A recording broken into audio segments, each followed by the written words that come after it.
নমস্কার, আমার নানা রঙের দিনগুলি ব্লগে আপনাদের সকলকে স্বাগত জানাই। আশা করি যারা যারা আমার ব্লগটি দেখছেন তারা সকলেই সুস্থ ও খুব ভালো আছেন। এখন সকাল 7টা মতন বাজে। আমি নিচে এসেছি একটু হাঁটতে যাব বলে। আজকে অরিত্রর স্কুল ছুটি, ও ঘরে ঘুমাচ্ছে। 7টা বেজে গেছে, একবার বাইরেটা দেখুন কি অবস্থা। এখনো যেন ঠিকঠাক সকাল হয়নি। গাড়িগুলি সোসাইটির ভিতরে ঢুকছে বা বেরোচ্ছে হেডলাইট জ্বালিয়ে। সোসাইটির লাইটগুলো পর্যন্ত এখনো বন্ধ হয়নি। আকাশের চাঁদটাও এখনো দেখা যাচ্ছে উজ্জ্বলভাবে। রাস্তার লাইটগুলোও এখনো বন্ধ করেনি। ওই যে রাস্তার পাশে আগুন জ্বলছে, ওখানে কয়েকজন আগুন পোয়াচ্ছিল। সকালের হাঁটা শেষ করে যখন উপরে যাচ্ছি, তখন সোসাইটির পাঁচিলের উপরে কারা অপেক্ষা করছে দেখুন। দুটি ময়ূর। ময়ূর দুটি খুব বেশি বড় না, এখনো সেভাবে ওদের লেজটা বড় হয়নি, কিন্তু দেখতে কি অপূর্ব লাগছে দেখুন। এখন প্রায়ই ময়ূর আসে জানেন। আসলে পাশে যে জঙ্গলটিতে ওরা থাকে তার মধ্যে মনে হয় রোদ যায় না, তাই হয়তো রোদের জন্য আর খাবারের জন্য জঙ্গল থেকে বেরিয়ে আসে। এদের যখন বড় লেজ হবে তখন এদের দেখতে আরো কত সুন্দর লাগবে বলুন তো। এত কাছ থেকে কখনো ময়ূর দেখবো ভাবতেই পারিনি। বরোদাতে এসে এটা সম্ভব হয়েছে। আমি বরোদা যে জায়গাটাতে থাকি সেই জায়গাতে এরকম প্রচুর ময়ূর দেখা যায়। সকালের দিকে তো আরো অনেক বেশি ময়ূর দেখা যায়। কাছে যেতেই ময়ূর দুটি পালিয়ে যায়।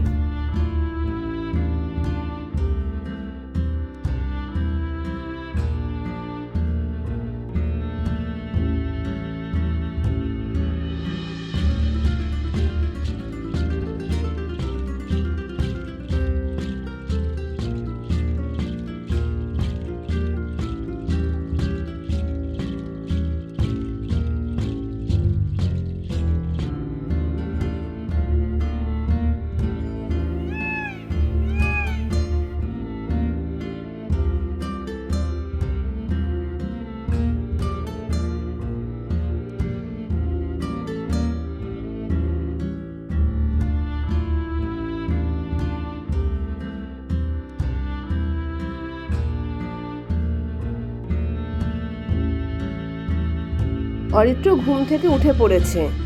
গরম গরম এবার একটু খাবারটা তৈরি করে নেব। একটু ময়দা মেখে নিয়েছি, তারপর বেশ পাতলা করে রুটির মতন বেলে নিয়েছি।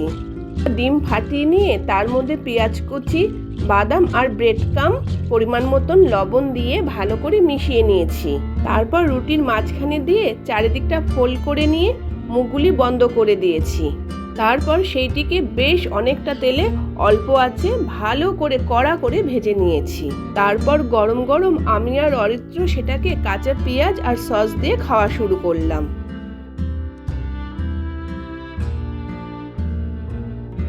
অনেকটা তেলে আর অল্প আঁচে ভাজার জন্য বেশ মুচমুচে হয়েছে। দেখুন ভিতরটা কি সুন্দর ভাজা হয়েছে। অরিত্ররও খুব ভালো লেগেছে।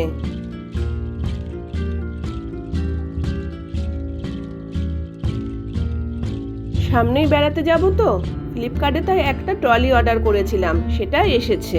আমার ট্রলি আছে, কিন্তু তার মধ্যে একটি বেশ পুরনো হয়ে গেছে, তাই নতুন একটি নেওয়া হলো। এটাও বেশ ভালো হয়েছে, বেশ শক্তপোক্ত আছে। এই অর্ডারটা ওপেন বক্স ডেলিভারি ছিল, তাই ডেলিভারি বয় খুলে দেখিয়ে দিল সব ঠিকঠাক আছে। আজকে দুপুরে রান্না করলাম উচ্ছে আর বিনস দিয়ে ভাজা, বাঁধাকপির ঘন্ট, পটল আর আলু দিয়ে ট্যাংরা মাছ। এখন আমি সব রকম রান্নাই ভালো পারি। নতুন নতুন রেসিপি রান্না করতে আমার খুব ভালো লাগে। কিন্তু জানেন, এই রান্না শিখতে আমার খুব কষ্ট করতে হয়েছে। আমি বিয়ের আগে কখনো রান্না করিনি, করার দরকারও পড়েনি। চাটুকু করতে পারতাম। আমি জয়েন্ট ফ্যামিলিতে বড় হয়েছি। 5 জন মা কাকিমা আর তার সাথে বৌদি ছিলেন। মা কাকিমাদের হেল্প করার জন্য একজন রান্নার পিসিও ছিলেন। রান্না বান্না তারাই সবকিছু করতেন। আমরা বাড়িতে অনেকগুলি ভাই বোনও ছিলাম, খুড়তো জ্যাঠতো সব মিলিয়ে। খুব মজা হতো জানেন। আমাদের কোনো বোনকেই কখনো রান্না বান্না করতে হয়নি, করার দরকারই পড়েনি। রান্নার পিসি যদি কোনোদিন না আসতো, তাহলে মা কাকিমারাই ভাগাভাগি করে রান্না বান্না, খেতে দেওয়া সব কাজ করে ফেলতো। তাই আর কখনো রান্না শেখা হয়নি। কিন্তু যখন বিয়ে হয়ে গেল তখন আমি কিছুই রান্না পারতাম না। আর আমি বিয়ের পরেও শ্বশুরবাড়িতে বেশি দিন থাকিনি। আমার হাজবেন্ডের চাকরি যেখানে পোস্টিং ছিল সেখানে চলে যাই। তাই শ্বশুরবাড়িতে গিয়ে যে রান্না শিখবো সেটাও হয়নি। আমার যখন বিয়ে হয় তখন ইউটিউবও ছিল না যে দেখে দেখে রান্না করব। হাতের ফ্যানটাও ফেলতে পারতাম না। যে ফ্ল্যাটে থাকতাম সেই ফ্ল্যাটের নিচে থেকে একজন আন্টিকে ডেকে আনতাম। কাঁচা মাছের গায়ে হাত দিতে পারতাম না, খুব কষ্ট হতো। তারপর আস্তে আস্তে একটু একটু করে সব রান্নাই শিখে গেছি। আমি যখন প্রথম প্রথম রান্না করতাম মাকে ফোন করতাম আর কানে হেডফোন লাগিয়ে রাখতাম। মা ফোনের ওপার থেকে যেরকম বলতো আমি ঠিক সেই রকমই করে যেতাম। এভাবেই আমার রান্না শেখা। কেউ হাতে ধরে আমাকে রান্না শেখায়নি। যতটুকু রান্না শিখেছি ফোনেই মায়ের কাছ থেকে শিখেছি। আর দিন যত গেছে নিজের অভিজ্ঞতাও বেড়েছে, সেই অভিজ্ঞতাও অনেক কাজে লেগেছে আমার রান্না শিখতে। আর কখনো যদি কারোর বাড়িতে গেছি, রান্নাটা ভালো লাগলে সাথে সাথে রেসিপিটা জিজ্ঞাসা করে মনে রেখেছি। পরে ঘরে এসে চেষ্টা করেছি, আর ভুলে গেলে তাকে একটু ফোন করে নিয়েছি। ব্যাস, এভাবেই আমার রান্না শেখা হয়ে গেছে। আর আমার হাজবেন্ডের যেহেতু পোস্টিং হতে থাকে নানান স্টেটে, সেসব জায়গারও কিছু রান্না আমি শিখে গেছি। একটু অন্যরকম হয়, কিন্তু খেতে একেবারে খারাপ লাগে না। এখন আমি মোটামুটি সব রান্নাই পারি, কিন্তু পিঠে পুলিটা আজও আমার ভালো হয় না। দেখুন না, আজ মকর সংক্রান্তি, পৌষ পার্বণ, পিঠে খাওয়ার দিন, আমি কোনো পিঠেই বানাইনি। বড়দাতে খেজুরের গুড় পাওয়া যায় না, আর খেজুরের গুড় না হলে কি পিঠে পুলি ভালো হয় বলুন? তাই আর ইচ্ছে হয়নি চিনি বা আখের গুড় দিয়ে পিঠে বানাতে। আমি মাকে ফোন করেছিলাম, মা বাড়িতে সরা পিঠে আর পাটিসাপটা বানিয়েছে। তো দিন যে হয়ে গেল মায়ের হাতের পিঠে পুলি খাইনি। সেদিনকে আমি একটু পায়েস বানিয়েছিলাম, খুব ভালো হয়েছিল। আমার ছেলে অরিত্র পায়েস মুখে দিয়েই বলে, মা পায়েসটা একদম দুনের মতন বানিয়েছো। ও আমার মাকে দুন বলে ডাকে। আমার মায়ের হাতের প্রতিটি রান্নাই অসাধারণ। অরিত্র তো ও দুনের হাতের ডাল সেদ্ধটাও চেটে পুটে খায়। আমার মায়ের কাছে ও গেলেই বলে, দুন একদিন ডাল সেদ্ধ বানিও তো। তবে মা এখন আর বেশি রান্না বান্না করে না।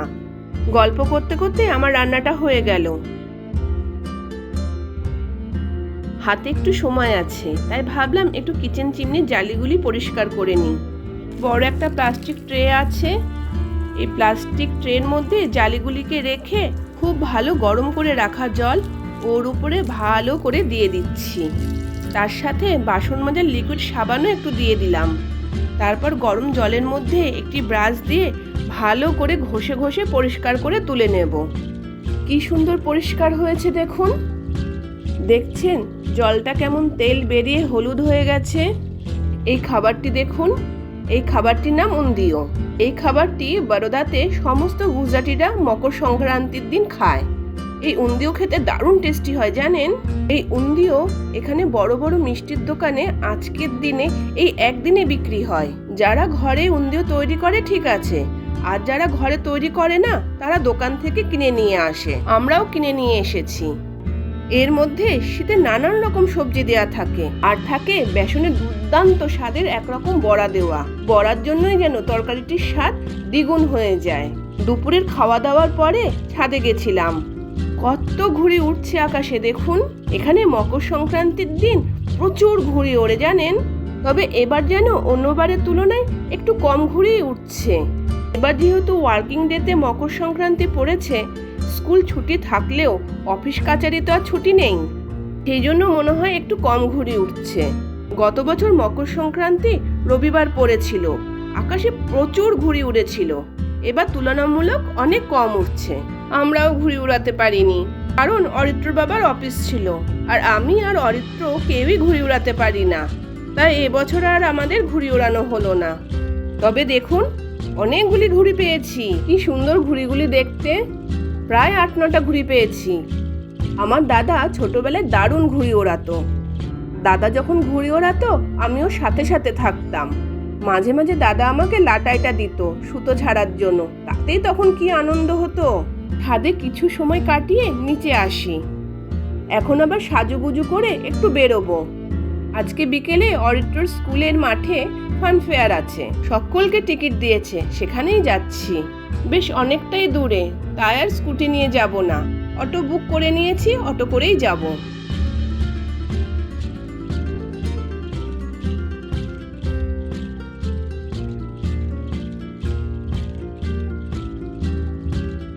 এই যে আমরা পৌঁছে গেছি স্কুলের ফান ফেয়ারে।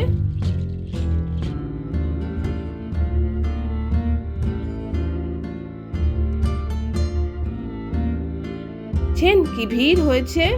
এখানে ডিজের ব্যবস্থাও করা আছে। এখানে অনেকেই ড্যান্স করছে। চারিদিকে প্রচুর খাবারের স্টল বসেছিল। অরিত্রর বন্ধুদের সাথে অরিত্র দেখা হওয়াতে ও তো ওদের সাথে পুরো মেতে গেছে, চুটিয়ে মজা করে নিচ্ছে।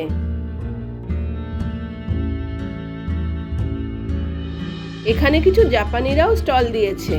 এখানে এরা জাপানি ভাষায় নাম লিখে দিচ্ছে।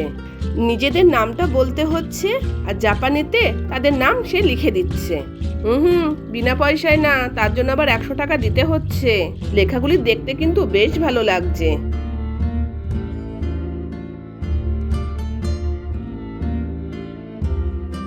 এখানে আবার সান্টা ক্লজ বানিয়ে ফটোশুটের জন্য একটি সুন্দর জায়গাও বানিয়ে দিয়েছে।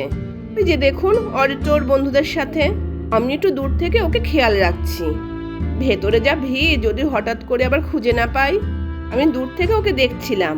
ফান ফেয়ারে এসেছি, ওর বন্ধুদের সাথে একটু সময় মজা করে কাটাক। মাঝে মাঝে বাচ্চাদের একটু ছাড়তে হয় বলুন।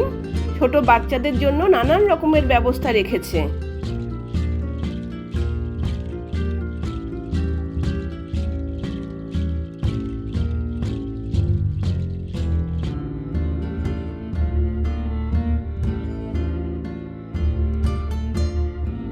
বন্ধুদের সাথে অরিত্র এখানে একটু ড্যান্স করে নিচ্ছে। ড্যান্সের জায়গাটাতে এত বেশি ভিড়, অরিত্র ড্যান্স করতে করতে ভিতরে ঢুকে গেছে। ওকে আমি আর খুঁজেই পাচ্ছি না, ভিডিওতে ধরতেই পাচ্ছি না।